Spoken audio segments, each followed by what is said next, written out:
My name is Sarah, and I'm a 21-year-old college student working night shifts at a Walmart supercenter in a small town called Willow Creek, nestled deep in the forests of Tennessee.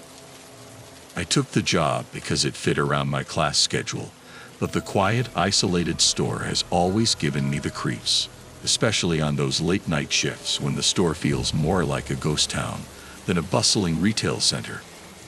On most nights, it's just me and a few other employees, mostly stock workers and one cashier up front. The hours between midnight and 5 a.m. are particularly dead. The store, usually teeming with life during the day, turns eerily silent, with only the hum of the fluorescent lights and the occasional clatter of a shopping cart echoing through the empty aisles. But this night was different. It was a Wednesday, and my shift started at 10 p.m. The first couple of hours were uneventful, with the usual trickle of late-night customers coming in to grab last-minute items. I was in the electronics section, stocking new shipments of headphones and video games. At around 1 a.m., I noticed that the store had gone completely silent. Not even the usual soft murmur of distant conversations could be heard. The air felt thick, almost oppressive. I shrugged it off, trying to focus on my work. The sooner I finished, the sooner I could take my break. As I was placing a box of earbuds on the shelf, I caught a glimpse of movement out of the corner of my eye. I turned to look, but the aisle was empty. I shook my head, convinced it was just my imagination playing tricks on me. Few minutes later, I saw it again, this time more clearly. A shadowy figure moving slowly down the toy aisle. Hesitated, wondering if it was one of the stock workers, but something about the figure's movement didn't sit right with me. It was too fluid, too smooth, almost like it was gliding rather than walking. My curiosity got the better of me, and I decided to check it out. I walked over to the toy aisle, trying to keep my footsteps light and quiet. As I turned the corner, I saw the figure again, standing at the far end of the aisle, partially obscured by the shelves. It was tall, unnaturally so, and its body seemed distorted, as if it didn't quite fit into the space it occupied. "Hello," called out, trying to keep my voice steady. The figure didn't respond. Instead, it slowly turned its head toward me. My breath caught in my throat as I saw its face, or rather, the lack of one, where its face should have been. There was only darkness, an inky void that seemed to suck in the light around it. I froze, unable to move as the figure took a step toward me. I don't know how long I stood there, rooted to the spot, but the spell was broken when I heard the sound of footsteps behind me. I whipped around to see one of the stock workers, Jake, approaching with a concerned look on his face. "You okay, Sarah? You look like you've seen a ghost," he said, his voice breaking the eerie silence. I quickly turned back to where the figure had been, but it was gone. The aisle was empty, as if nothing had happened. I thought I saw something, I stammered, my heart still racing. There was someone here, but now they're gone. Jake looked around, confused. I didn't see anyone when I walked over. Maybe it was just a shadow or something. I nodded, trying to convince myself that he was right. But deep down, I knew what I had seen was real. The image of that faceless figure was burned into my mind. Jake shrugged and went back to his work, leaving me alone in the aisle. Tried to shake off the unease and continued stocking shelves, but the feeling of being watched never left me. Every time I moved to a new aisle, I couldn't shake the sensation that the figure was just around the corner, lurking in the shadows. A little after 2 a.m., I decided to take my break. I headed to the employee lounge, hoping a few minutes of rest would calm my nerves.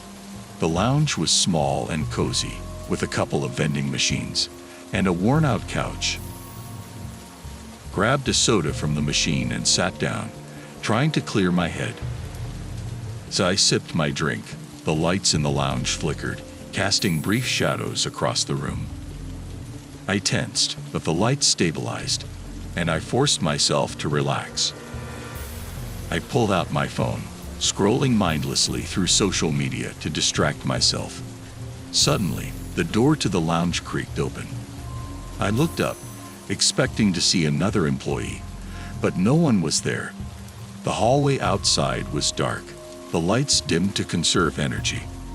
I stood up, peering into the hallway, but it was empty.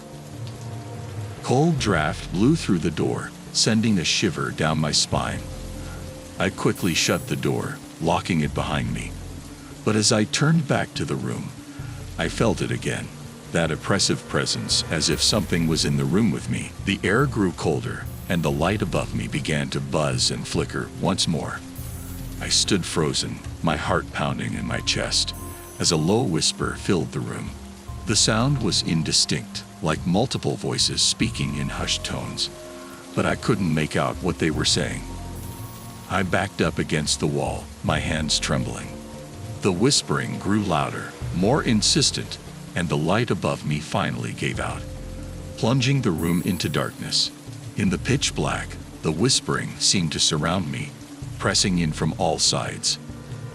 I fumbled for my phone, using the flashlight to cut through the darkness. The light revealed the empty room, but the feeling of being watched intensified.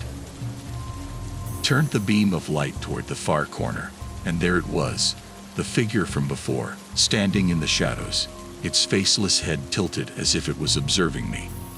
I screamed, dropping my phone. The flashlight beam swung wildly as the phone hit the floor, illuminating the figure for just a moment before it was lost in darkness again. I scrambled to pick up the phone, my hands shaking so badly I could barely hold on to it. The whispering was deafening now, the voices overlapping and distorting, filling my head with incomprehensible noise. I felt something cold brush against my arm, and I bolted for the door, nearly ripping it off its hinges as I fled the lounge. Didn't stop running until I was back in the main store, the bright fluorescent lights glaring down at me. My breathing was ragged, and I felt a cold sweat on my skin.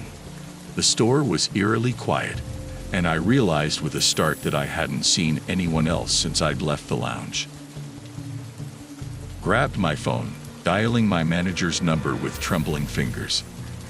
The phone rang and rang, but there was no answer.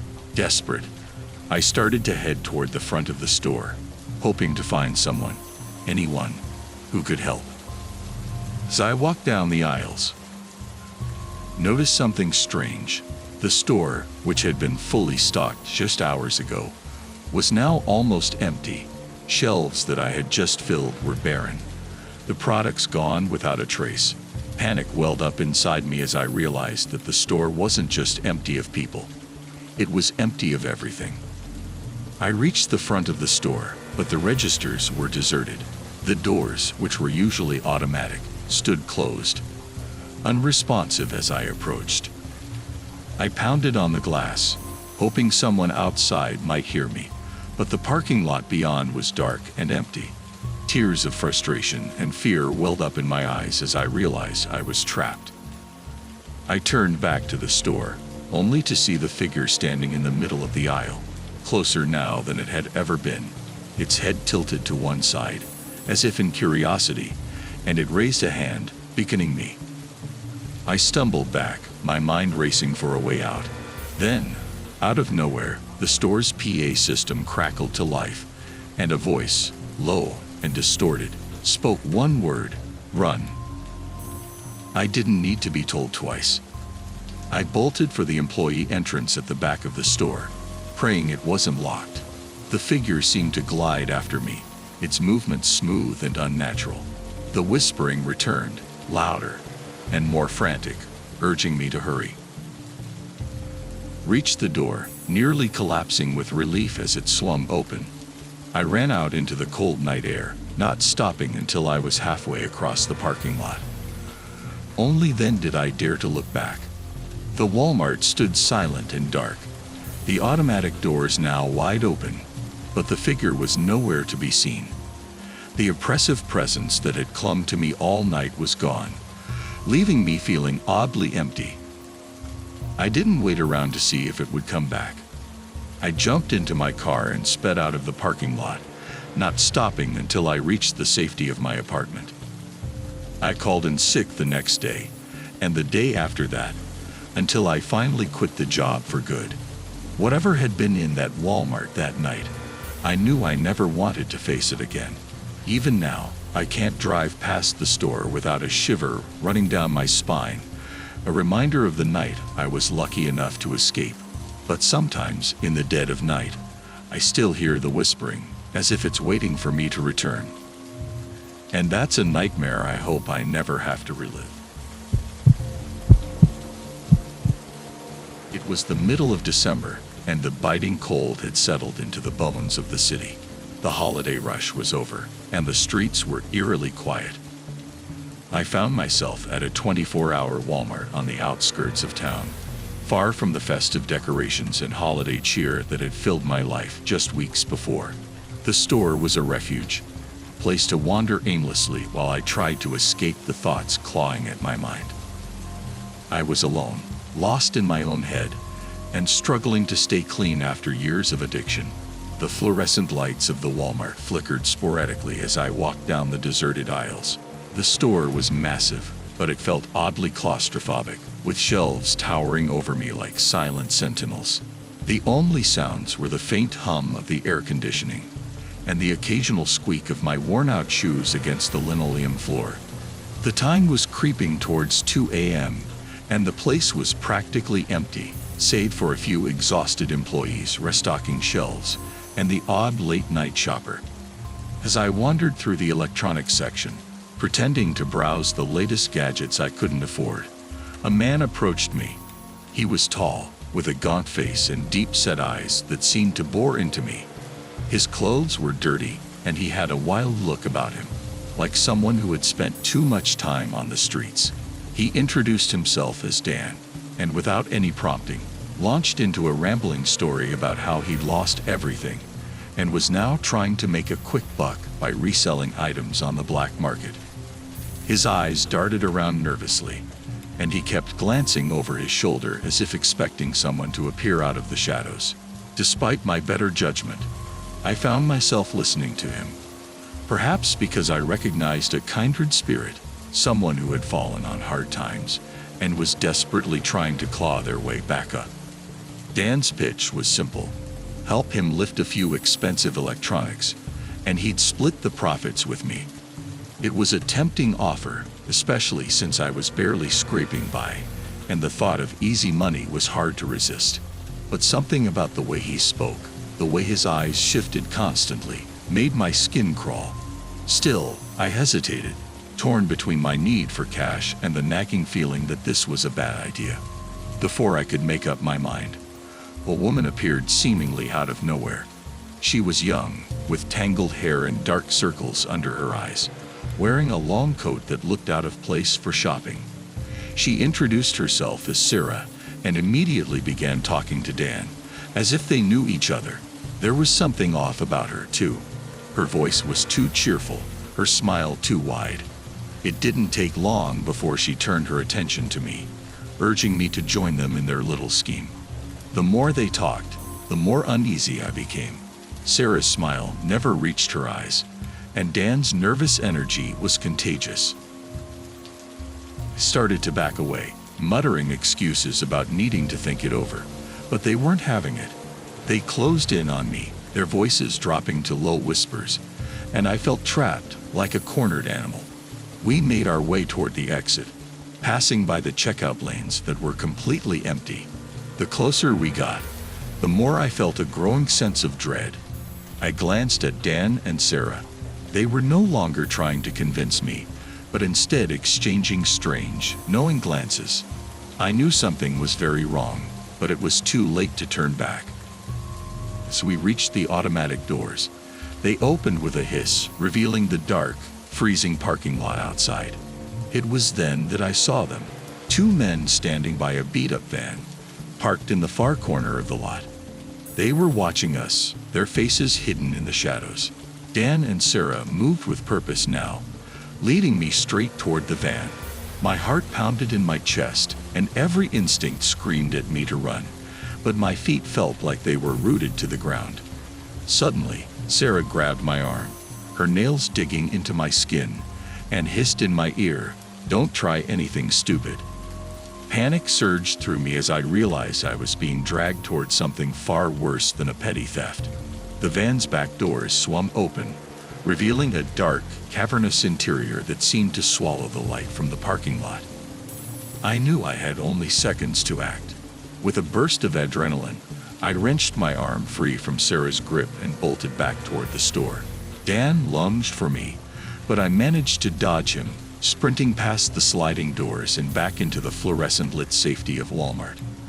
My heart was hammering in my chest as I raced down the aisles. Not daring to look back, I stumbled into the customer service desk, gasping for breath. The young woman behind the counter looked up, startled, as I blurted out that I needed help, that there were people outside trying to take me. She blinked in confusion, clearly not prepared for this kind of situation in the middle of the night. I glanced back toward the entrance, expecting Dan, Sarah, and the men from the van to come storming in after me. But they didn't. The store remained eerily quiet, with only the distant sound of an employee's radio crackling somewhere in the distance. The woman at the desk picked up the phone, her hands shaking slightly as she called for security. I could barely hear her over the pounding in my ears, and my eyes kept darting toward the sliding doors, half expecting to see those menacing figures appear at any moment. Minutes later, a security guard arrived, a burly man with a tired expression. I explained what had happened as best I could, my words tumbling over each other in my haste to get it all out. He nodded, his expression growing more serious as he listened, and then radioed for the police. We walked back to the entrance together, but when we stepped outside, the van was gone. The only evidence that anything had been there were tire tracks in the slush and a faint, lingering smell of exhaust. The guard frowned, scanning the lot, but there was no sign of Dan, Sarah, or the others. The police arrived soon after, taking my statement and searching the area, but they found nothing. I sat in the break room with a cup of hot coffee, my hands still trembling as I recounted the story again. The officers exchanged glances, and I could tell they weren't sure whether to believe me. After all, I had no proof, and the suspects had vanished without a trace. Eventually, they let me go, advising me to be careful and to avoid late-night shopping trips. The Walmart employees, now fully awake and curious, gave me sympathetic looks as I walked out of the store, but I felt nothing but hollow. I knew what had happened, even if no one else believed me. As I walked back to my car, parked under one of the few functioning streetlights, I kept glancing over my shoulder, half expecting Dan and Sarah to emerge from the shadows. But the parking lot remained empty, save for the distant hum of traffic on the highway. I got into my car and locked the doors, taking a deep breath to steady my nerves. I was safe for now, but I couldn't shake the feeling that they were still out there, somewhere. I turned the key in the ignition and drove away, the bright lights of the Walmart shrinking in my rearview mirror. I knew I would never step foot in that store again, no matter how desperate or lonely the nights became. Some things, once seen, can never be unseen. And some places, once touched by darkness, can never truly be escaped. Living alone in my small apartment, I had developed a certain rhythm to my life. The highlight of my week was my late-night trips to the Walmart down the street. It was less than a mile away, and the convenience made it easy to pop in whenever I needed something. I'd usually go after work, around 9 or 10 p.m., when the store was quiet, and I could browse the aisles in peace. On this particular night, it was close to 11 p.m. when I realized I was out of some basics: milk, bread, eggs. I figured I might as well get it over with before the weekend started. I grabbed my keys and headed out. The night was chilly, and the streetlights flickered intermittently as I made the short drive to Walmart. The parking lot was nearly empty, with just a few scattered cars under the dim orange lights. I parked close to the entrance, where the light was a little brighter, and made my way inside. The automatic doors slid open with a quiet whoosh, and I was greeted by the familiar hum of fluorescent lights and the faint smell of floor cleaner. The store was almost deserted, just as I liked it. A couple of employees were restocking shelves, and I spotted an older man slowly pushing a cart down one of the aisles. I grabbed a basket and headed for the produce section first, planning my route as I went. I always liked to start with the fresh stuff and end with the frozen foods, so they stayed cold on the drive home. As I moved through the store, I couldn't shake the feeling that something was off. The air felt heavier than usual, and the lights seemed dimmer. I shrugged it off as tiredness. After all, it was late, and I'd had a long day. I was in the cereal aisle when I first noticed something strange. As I reached for a box of granola, I heard a soft rustling behind me. I turned, expecting to see another late-night shopper, but the aisle was empty. The shelves stood silent, their contents neatly arranged. I waited a moment, listening for any other sounds, but the store was quiet. I shook my head, chuckling to myself for being jumpy, and continued shopping.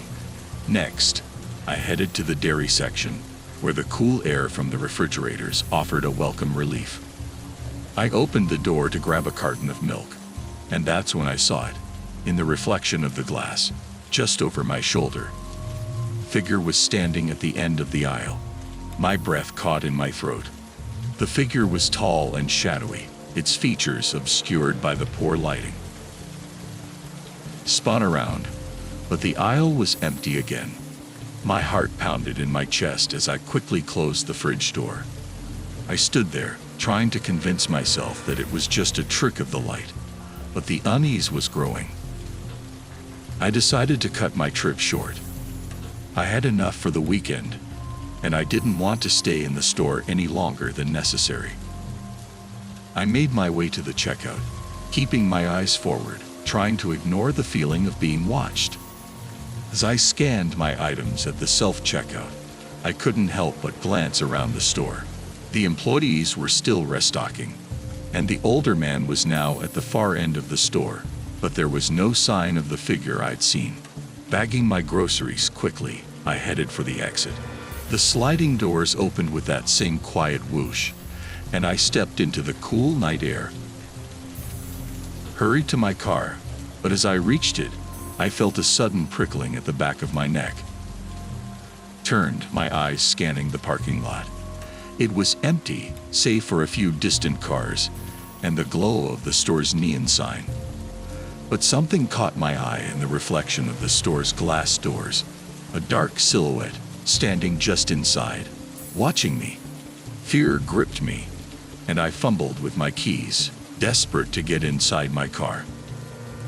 As I slid into the driver's seat and locked the doors, I glanced back at the store.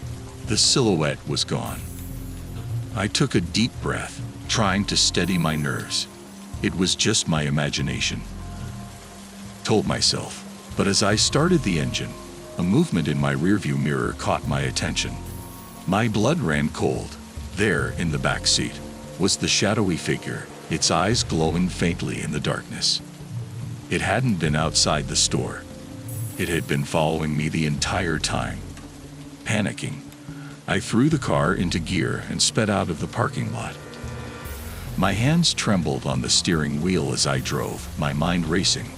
The figure remained silent, unmoving, but its presence filled the car with a suffocating dread. I didn't dare look back, focusing instead on the road ahead. As I neared my apartment complex, forced myself to glance in the rearview mirror again. The back seat was empty. The figure had vanished as suddenly as it had appeared. But the relief was short-lived. When I pulled into my parking spot and turned off the engine, I was in the cereal aisle when I first noticed something strange. As I reached for a box of granola, I heard a soft rustling behind me. I turned, expecting to see another late-night shopper, But the aisle was empty. The shelves stood silent, their contents neatly arranged. I waited a moment, listening for any other sounds, but the store was quiet. I shook my head, chuckling to myself for being jumpy, and continued shopping. Next, I headed to the dairy section, where the cool air from the refrigerators offered a welcome relief. I opened the door to grab a carton of milk, and that's when I saw it, in the reflection of the glass, just over my shoulder. Figure was standing at the end of the aisle. My breath caught in my throat. The figure was tall and shadowy, its features obscured by the poor lighting. Spun around, but the aisle was empty again. My heart pounded in my chest as I quickly closed the fridge door. I stood there, trying to convince myself that it was just a trick of the light, but the unease was growing. I decided to cut my trip short. I had enough for the weekend, and I didn't want to stay in the store any longer than necessary. I made my way to the checkout, keeping my eyes forward, trying to ignore the feeling of being watched. As I scanned my items at the self-checkout, I couldn't help but glance around the store. The employees were still restocking, and the older man was now at the far end of the store, but there was no sign of the figure I'd seen.